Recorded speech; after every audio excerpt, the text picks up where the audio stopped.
Olá, pessoal! Começamos agora mais um podcast da Beneficência Portuguesa de Santos. Essa plataforma que tem tido aí ao longo dos nossos episódios o compromisso de levar o melhor da informação sobre medicina, sobre a prevenção, para que juntos possamos cuidar ainda melhor da saúde, contando aqui com médicos altamente qualificados, fontes seguras de informação, porque sabemos que redes sociais realmente trazem muita informação, mas nós precisamos verificar as fontes. E aqui a gente tem essa preocupação. E hoje nós vamos falar aqui sobre um problema muito comum no Brasil. As pedras na vesícula, também chamada de cálculos biliares. Segundo dados do Ministério da Saúde, cerca de 10 a 20% da população adulta apresenta cálculos biliares. No Brasil são realizadas mais de 200 mil cirurgias de retirada da vesícula por ano pelo SUS, sendo uma das cirurgias abdominais mais frequentes. E para esclarecer as principais dúvidas, hoje convidamos um cirurgião geral, que é uma sumidade no assunto, que está aqui conosco na Beneficência Portuguesa. E antes eu quero agradecer aqui a presença do presidente Ademir Pestana. Está aqui, né? A gente descontrai também e aprende, né? Aprende, a gente médico, aprende muito. Quem atua na área administrativa do hospital e quem atua na área de humanização, a Paula. Então a gente consegue passar para vocês aí algumas informações, algumas perguntas que vocês gostariam de falar para o doutor, né? É médico graduado pela Universidade AMB Morumbi em 2018, com formação complementada por um intercâmbio no RMIT Austrália em 2015, através do programa Ciências Sem Fronteiras, agregando valiosa experiência internacional. Cirurgião geral, com residência médica no Hospital Regional Jorge Rossmann, SUS, São Paulo, em 2022. Atualmente atua como cirurgião geral na Santa Casa de Santos e aqui na Beneficência Portuguesa, a nossa casa, também servindo como preceptor em cirurgia geral, doutor Ítalo Gonçalves. Para nós uma alegria poder tê-lo aqui. Muito obrigado pela oportunidade. É muito bacana estar aqui com vocês, fazendo parte dessa integração importante aí, humanização, administração, para que todo mundo esteja mais alinhado e sabendo o máximo possível de informações de cada paciente que está dentro do hospital. Doutor, como é que a gente vai saber que tem algum problema na vesícula? Isso dói? Como é que isso se apresenta? Qual os sintomas, né? Ou é pessoas que mais obesas, ou é alimentação? Como é que isso se forma no decorrer da vida? Isso é uma pergunta muito interessante e ela tem várias etapas a serem respondidas. Então, para entender como é que se forma, a gente tem que falar o que é a vesícula biliar. A vesícula biliar... Isso, vamos começar por esse começo. O que é a vesícula biliar? A vesícula biliar é um órgão que fica logo ali embaixo do nosso fígado, e aí esse órgão ele é responsável por armazenar a bile que seu fígado produz. A bile é um líquidozinho que seu fígado produz e coloca dentro da vesícula para quando você se alimentar, especialmente alimentos gordurosos, ela jogar esse líquido no caminho do intestino, logo depois que ele sai do estômago, para ajudar a digerir a gordura. A gente chama de emulsificação da gordura. Sabe quando você está com a mão cheia de óleo e aí ela não sai de jeito nenhum, você tenta com água e aí você joga o detergente e aí o detergente faz o óleo sair da sua mão? Sim. A vesícula faz basicamente a mesma coisa. Ela quebra a molécula de gordura, ajudando o seu organismo a absorver ali aquele alimento da melhor forma, as vitaminas A, D, E, K, entre outras coisas. Então é muito importante isso que é a vesícula biliar, um armazém de bile. Por isso, extremamente necessário, precisa de cuidado. Ele não é um órgão vital, mas ela ajuda muito no processo de digestão. Para que não se atinja os órgãos vitais. Exatamente. Mas o sintoma o quê? É dor ou má digestão? O sintoma do paciente, quando ela está mal funcionante e formam os cálculos, o sintoma, a maioria, primeiro você tinha feito uma pergunta se é normal sentir dor, a maioria dos pacientes, interessantemente, não sente nada. Tá? Ela não Muitos apresenta dor. pacientes não sentem dor. Você diz assim, não tô. Não, Eu tomo um melhoral, tomar um sonrisal, algumas coisas assim. Uma grande parte das pessoas tem as pedras na vesícula e não sabem que tem as pedras.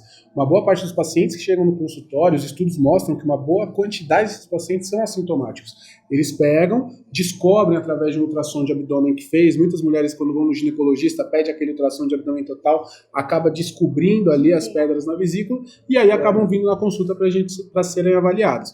O que os estudos mostram é que os pacientes que são sintomáticos, o que eles têm? Eles têm, em geral, dor aqui no hipocôndrio direito, fica aqui embaixo da costela do lado direito, e essa dor ela é uma dor encólica, é como se estivesse contraindo mesmo, e essa dor é uma dor que tende a melhorar com o tempo. Em 4 a 6 horas ela tende a diminuir de intensidade, caso não hajam complicações ali daquelas pedras na vesícula, entendeu? E quando é que essa pedra na vesícula deixa de ser silenciosa e acaba se tornando um problema grave, doutor? É bastante simples. Essas pedrinhas na vesícula, quando elas se formam, o que acontece para elas se formarem? Existe um desequilíbrio. A bile ela é formada principalmente de fosfolipídios, sais biliares e bile. E colesterol. Se você tiver um desequilíbrio em qualquer um desses, antibióticos podem fazer isso, uma dieta muito rica em gordura pode fazer isso, múltiplos filhos podem ter isso, perder peso muito rápido pode gerar isso. Se você tiver um desequilíbrio na formação dessa bile, no armazenamento dessa bile, ela começa a se cristalizar, e aí esses cristais começam a se juntar e formam-se os cálculos. Esses cálculos, quando que eles vão causar dor? Quando pensa que a sua vesícula biliar é uma bexiguinha. E aí, quando a sua vesícula é ativada, quando o seu cérebro fala, tá chegando alimento, aperta, ela vai passar pelo intestino alimento, a vesícula aperta. Imagina que ela sai por um caninho super fininho, que chama ducto cístico. E aí, quando a pedrinha impacta ali e não deixa a bile sair, a sua vesícula vai apertar e vai ter uma pedra bem ali na frente, impedindo a saída da bile, e aí isso causa o que a gente chama de cólica biliar. E aí é a cólica biliar que é o primeiro sintoma, um dos primeiros quadros que a gente tem no paciente que se torna sintomático das pedras na vesícula. E aí, a partir daí já é indicada a cirurgia.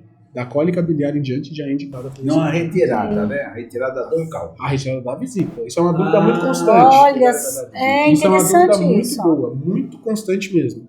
Quando a gente faz a cirurgia de retirada da vesícula, a gente não vai tirar só os cálculos, porque se a sua vesícula ela já formou cálculo uma vez, ela é uma vesícula doente. Então, há a necessidade. Exatamente. É uma vesícula que não contrai direito, ou ela armazena a bile de forma inadequada, e aí ela vai ficar repetindo a formação dos cálculos. O urologista que faz os cálculos renais, em geral, ele não tira o rim, porque o rim é muito mais essencial do que a vesícula. Sim. Era o sonho dele poder tirar o rim que não ia dar problema de novo. Agora, a vesícula não. A vesícula, como ela é um órgão não tão essencial, a gente pega e retira ela inteira. Mas aí como é que vai ficar a questão de não ter a bile ali no intestino? Ela vai continuar. Por quê? O fígado, ele produz a bile, certo? E aí ela fica armazenada na vesícula. Quando a gente tira a vesícula biliar, o fígado vai continuar produzindo a bile. Só que aí ela vai seguir um caminho diferente, o mesmo caminho, na verdade, ela não vai mais ser armazenada, mas no lugar dela pingar em jatos, que é quando a vesícula apertava no seu intestino, ela vai ficar gotejando o tempo todo. Então, nas primeiras 2 semanas da cirurgia, o corpo se adapta, e aí você se adapta àquela questão da sua vesícula não ter mais ali, e o seu organismo se adapta com a bile em menor quantidade, mas você continua absorvendo as vitaminas, continua tendo a digestão, tudo normal. Uma cirurgia simples, né, doutor? Por vídeo hoje, né? Só por vídeo, é isso? Eu não gosto de falar cirurgia simples. Não existe cirurgia simples. Eu gosto de falar cirurgia segura. É uma cirurgia segura, é uma cirurgia que é muito realizada e as taxas de complicação delas são menos de 1%. É bem baixo mesmo. Então, e aí existem, claro, quais são as complicações que eu posso ter? Cirurgia geral também? Cirurgia geral. Quais são as complicações do paciente que opera a vesícula? Existem todas as complicações. Cirurgia geral na anestesia. Anestesia geral, exatamente. Essa também é uma dúvida comum pra caramba. Anestesia geral. Tem que ser geral. Se você for fazer por vídeo, tem que ser geral. Por quê? Porque quando o paciente vai ser submetido a uma cirurgia por vídeo, existe um risco aumentado de broncoaspiração, que é o quê? A gente vai jogar ar dentro da sua barriga. Essa pressão vai apertar o seu estômago. Se o alimento, ou o líquido, ou a própria secreção, saliva, suco gástrico subir por conta dessa pressão, com o tubo está protegido. Além disso, a gente vai aumentar a pressão dentro da sua barriga. Se a gente aumentar a pressão dentro da sua barriga, o seu pulmão vai ter mais dificuldade de ventilar. Se a gente não tiver a ventilação mecânica, que é com conta do tubo, que aí a máquina joga a pressão lá dentro, talvez você não sature da forma adequada. Então, a intubação protege e é necessária nas cirurgias por vídeo. Se a sua cirurgia for por vídeo, vai ser intubação, tá bom? Vai ser intubado sim. Ok, a gente está ouvindo falar muito sobre o uso das canetas emagrecedoras, a pancreatite biliar. Eu queria te ouvir um pouco falar sobre isso, doutor. O que vem a ser? As canetas emagrecedoras, agora está um hype enorme em cima disso, da questão de pancreatite, que as canetas emagrecedoras na Europa estão causando pancreatite, nos Estados Unidos as pessoas estão morrendo por conta disso. Então, é uma complicação indireta das canetas emagrecedoras. Como eu disse no começo, uma das causas de formação de cálculos biliares é a perda de peso rápida. Pacientes que fazem bariátrica, eles também têm uma predisposição à formação de cálculos biliares. E aí as canetas emagrecedoras entram da mesma forma. O paciente perde peso muito rápido, a bile, por estase, por ficar parada, começa a produzir cristais, e esses cristais formam cálculos. E aí, como é que faz, então, a pancreatite? O que a pancreatite tem a ver com isso? A caneta emagrece o paciente aumenta a chance de... Se eu não me engano, está em 30% hoje a formação de cálculos em pacientes que perdem muito peso com as canetas. E aí... Número. É um grande número. E aí, o que acontece? Esses pacientes que estão com as pedrinhas, essas pedrinhas saem da bile, quando a bile aperta, ela sai. E aí, quando ela sai, ela pode machucar outros órgãos no caminho. E um dos órgãos que ela pode machucar é o pâncreas. E aí, quando o pâncreas é inflamado, quando ele é machucado, ele causa o que a gente chama de pancreatite. Exatamente. E a pancreatite, ela pode ser leve e ela pode ser também grave. A pancreatite, se ela é grave de verdade. Ela pode levar até a óbito, ela dá disfunção de órgão, ela pode precisar de cirurgia. Então, é excepcionalmente importante, é extremamente importante que quem faz o uso das canetas, que quem tem pedras na vesícula faça um acompanhamento com o cirurgião para que a gente possa saber se está tendo esse problema ou não, ou então que o médico que está usando as canetas tenha essa ciência. Se você já tem pedras na vesícula, não é recomendado que você faça o uso das canetas. Por quê? Porque elas aumentam a chance de você desenvolver complicações relacionadas a essas pedras na vesícula. Ok, a gente... vamos aproveitar essa vertente que entramos. A questão de um paciente que está fazendo uso da caneta e ele tem a urgência de ser submetido a uma cirurgia, doutor. Quais são os conselhos para quem está nos assistindo para evitar que o pior aconteça? Então, com relação à preocupação do anestesista, de todo médico, não só na urgência, quando vai fazer um procedimento, é o período do jejum. Hoje em dia estão tendo cirurgias suspensas porque o paciente não informa, porque em geral a gente pede 8 horas de jejum para o paciente que vai fazer uma cirurgia eletiva, e na urgência e emergência, às vezes você não tem como esperar, tá? Uhum. O ideal é que se espere o período de jejum, mas o paciente que está fazendo uso das canetas, esse período é maior.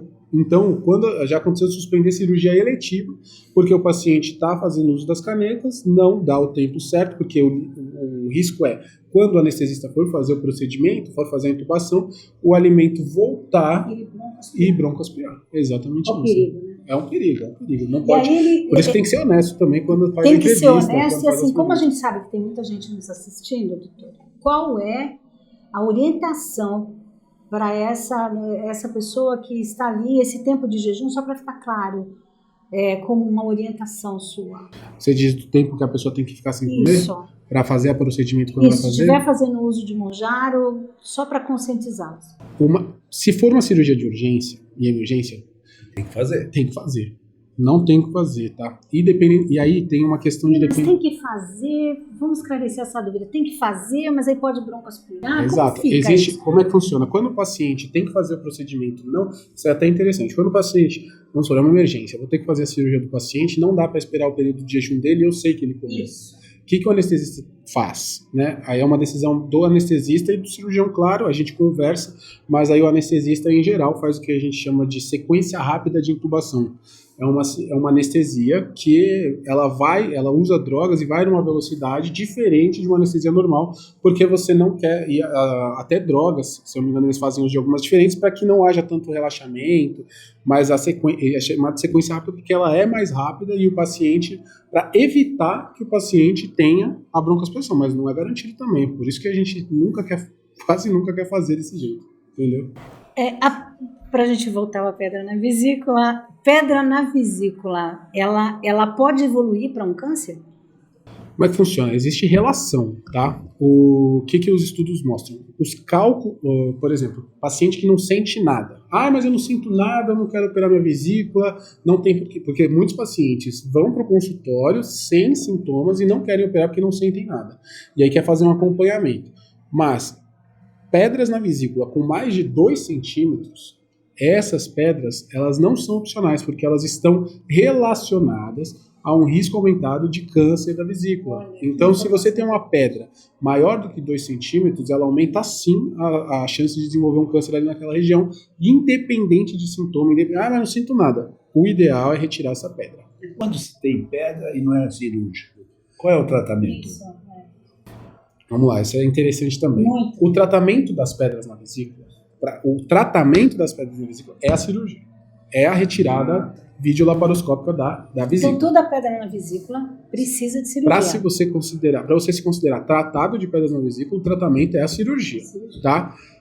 Agora, em casos extremamente específicos, e a gente não usa basicamente, tem um remédio que chama ácido ursodesoxicólico, que ele funciona só para cálculos muito pequenos e cálculos feitos puramente de colesterol. E aí, às vezes, eles dissolvem esses cálculos. Só que você tem que saber o tipo do cálculo. Não é um tratamento que a gente utiliza com frequência. Tem que ser uma medicação indicada. Não é o ideal. O ideal, e outras, tem que ser com cirurgião, tá? Sim. Eu, particularmente, não uso. Não uso. Paciente que tem pedras na vesícula, se você tem sintomas, se você tem algum sintoma, o ideal é fazer a retirada dessa vesícula pelos riscos das complicações que essas pedras na vesícula podem causar. Pancreatite, coledocolitíase, colangite, colecistite aguda, isso tudo são doenças muito mais graves do que as pedras na vesícula e são decorrentes das pedras na vesícula. Então, tratamento para pedra na vesícula é a cirurgia.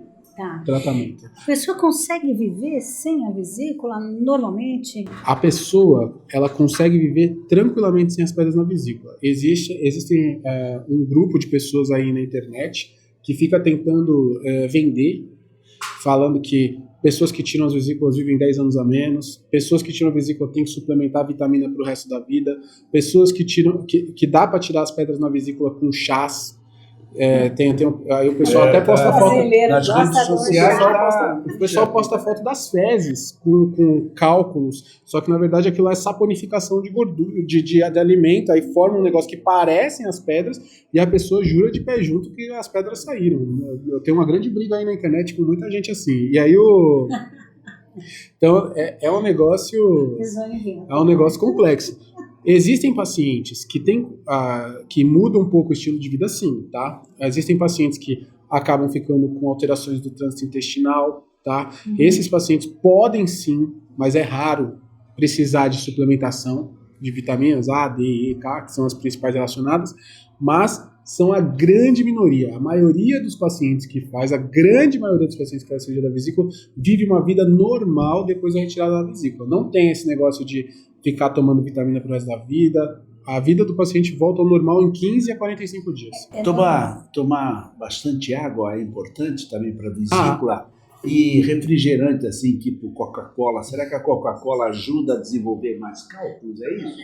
Já escutei falar nisso aí. A hidratação, a água faz parte da composição da bile. Pessoas desidratadas, naturalmente, vão ter claramente ali uma chance maior de desenvolver. Coca-Cola já não tem tanta... Os principais fatores de risco realmente são mulheres acima dos 40 anos, que têm muitos filhos, a obesidade está muito relacionada, e isso são os fatores de risco mais conhecidos, assim, com as pedras na vesícula.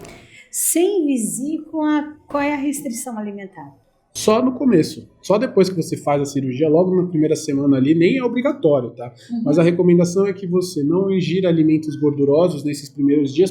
Por quê? Mas só no início. Só no início, porque aí você vai estar se adaptando ali ao não mais a secreção forte da bile, mas ao gotejamento da bile, aí seu organismo vai se adaptar depois. Todos nós vamos ter pedra na vesícula, então? Não. Não. Ah, não tem? Não. É mais... até que com a idade isso Não, pudesse isso aí é o acontecer. câncer. Esse é o O câncer. câncer. Meu professor de genética falava, só não morre de câncer quem não viveu o suficiente. Não, eu não sei se é verdade. Quem é que tem maior risco de desenvolver a pedra na vesícula? Criança, hoje em dia, está aumentando bastante a incidência, né, o surgimento de pedras na vesícula em criança, principalmente pelo aumento da obesidade infantil e também pelo advento aí da tão comum uso do ultrassom. Mas eles têm chance sim, principalmente por conta da obesidade. O doutor falou sobre as dietas muito restritivas e emagrecimentos rápidos que são ali causadores das pedras na vesícula. Eles predispõem à formação de cálculos. Ok.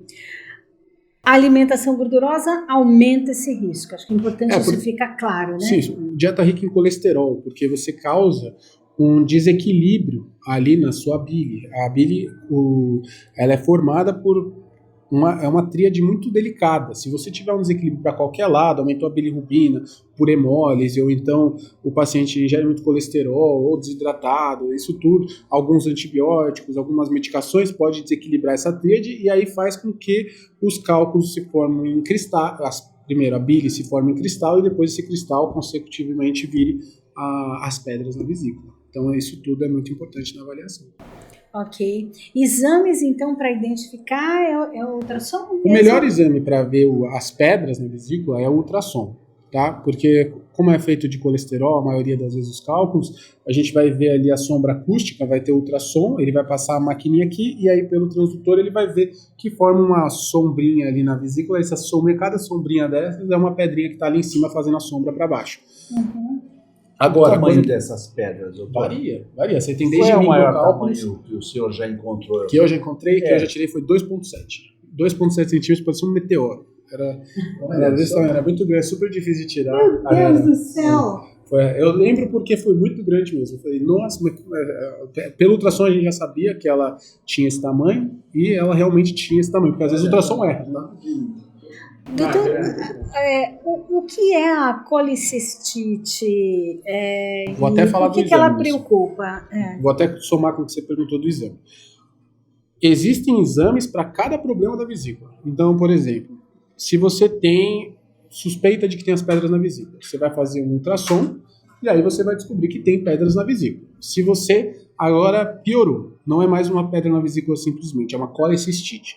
A pedrinha ficou tentando sair ali da vesícula, não conseguiu, e aí a vesícula começou a inflamar e infeccionar por conta da estase. E aí ela vira uma colecistite, que é uma complicação dessas pedras na vesícula. Esse aí, o melhor exame, o ultrassom consegue ver? Consegue. Mas qual é o melhor exame para ver essa pedra na vesícula inflamada? É a tomografia. A tomografia de abdômen com contraste endovenoso, a gente vai conseguir ver detalhadamente ali a inflamação, a formação da dupla folha, a gente vê vários critérios que mostram o borramento perivesicular, que vão mostrar pra gente que ali a gente está vendo uma agudização das pedras na vesícula de colicistite, tá? E aí, por exemplo, a pedrinha saiu. Putz, você vai fazer um ultrassom, o ultrassom vai conseguir ver em 70% das vezes ele vai ver a pedrinha que saiu. Só que aí, então como é que eu vou ver? Se ela foi lá para baixo do canal e o ultrassom não chega. O melhor exame, nesse caso, é a ressonância. Colangio-ressonância de abdômen. Colangio-ressonância. Porque aí você vai entrar naquela máquina, a ressonância vai conseguir ver com detalhe a sua viabilidade, vai ver as falhas de enchimento, e aí você vai saber que tem coleta colitise.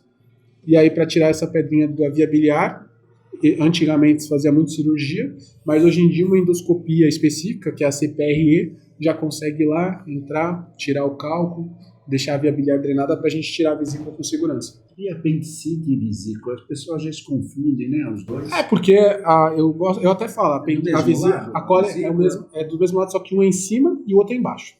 Aí o que eu costumo falar é que, para que a pessoa entender também, você está com um apendicite da sua vesícula. você tá com uma apendicite da vesícula, que aí a pessoa entende mais fácil. A sua vesícula tá com apendicite, entendeu? É que ela tá inflamada, tá infeccionada, precisa tirar, que a pessoa também entende a gravidade, né? Se a gente não opera, a pessoa entende que é grave.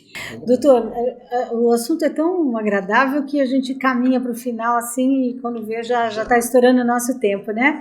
Mas eu queria deixar engatilhada aqui 2 perguntas. O porquê a escolha pela cirurgia geral? Algo em particular? Essa é a primeira pergunta. E a segunda, eu queria que o doutor deixasse aí o seu conselho, a sua palavra, o seu pensamento para quem está nos assistindo e está aí enfrentando esse problema que a gente falou aqui. Tá. A escolha pela cirurgia geral é muito fácil, é porque é uma paixão mesmo. Eu me sinto completamente realizado. Por que você não foi para urologia, para cirurgia vascular? Eu me sinto realizado com o que eu faço hoje, não estou parado, não estou morto. Se eu quiser me especializar mais, eu posso ir atrás, mas eu me sinto muito realizado. Eu gosto, eu estou ali na linha de frente, a ponta da cirúrgica do hospital, a UTI chama a gente, a parte da clínica médica chama a gente, a ambulância vem pra gente. Eu gosto muito dessa emoção ainda, pode mudar, né? Porque a gente não vai ter de plantão para sempre, né? Que é um negócio doido. E também tem a parte consultória que eu gosto muito. E com relação ao que eu posso passar para as pessoas, é que saúde, você pode ter 1 milhão de problemas, até você ter um problema de saúde, porque aí você só tem um. E quando a gente brinca com isso, procurando desinformação na internet, quando você não checa os fatos do que você está procurando, quando você não é uma pessoa curiosa de forma inteligente, você acaba prejudicando esse ponto tão importante na sua vida, que é o seu cuidado. Então, se você tem algum problema de saúde, você tem que procurar um profissional que seja de confiança, que você siga o tratamento que ele vai te propor e que você tenha a sua autorresponsabilidade, que é o quê? A partir do momento que você passa no médico que você confia, recebe as orientações que você precisa, é muito importante você entender que, a partir dali, você também faz parte integral desse cuidado. Então não adianta você botar toda a responsabilidade em cima de um remédio, se você não muda o seu estilo de vida, se você não muda a forma que você se comporta, se você não muda a forma como você se alimenta. É muito fácil você pegar, operar e falar assim, depois eu tive uma hérnia, mas aí você e todo mundo que te conhece sabe que você não obedeceu nada dos comportamentos do pós-operatório. Então, essa é a dica que eu falo. Sua saúde é o seu bem mais precioso. Então, escolha alguém que você confia para cuidar dela e siga as orientações dessa pessoa, porque ela também está interessada em você ficar bem. Olha aí. Bacana. Nós tivemos aí ontem, doutora, a entrega aí do título de especialistas, né? Foram 14 novos formandos, né? Entre eles 4 em cirurgia geral também, né? Uma noite memorável. É, uma noite memorável, muito importante. Para esse ano, nós tivemos aí 150 inscritos para 9 vagas. Você vê que uma beneficência está começando a formar história também. Foi a 11ª turma aí, né? Não, e olha, as meninas que se formaram da cirurgia geral aqui, recomendo de olhos fechados, são maravilhosas, foram muito bem formadas. E eu sou apaixonado por sou suspeito, mas sou apaixonado por elas. Muito boas. É isso aí, mas as pessoas que estão lá falam, sabe qual é o melhor médico que existe, doutor? É que a pessoa confia. Confie no seu médico, escolha, confie e siga o que ele lhe recomende. E é isso. Dor abdominal intensa não é normal? Evite automedicação. Mantenha hábitos saudáveis. Nós falamos aqui com o Dr. Ítalo Gonçalves, cirurgião geral. Uma alegria tê-lo conosco. Presidente Ademir Pestana. Doutor, obrigado pela presença. Aí, nós aqui ficamos gratos. Vai ser um excelente programa aí. Né? Tenho certeza. Podcast Beneficência, Medicina e Saúde chegando até você. Tchau, tchau. Tchau.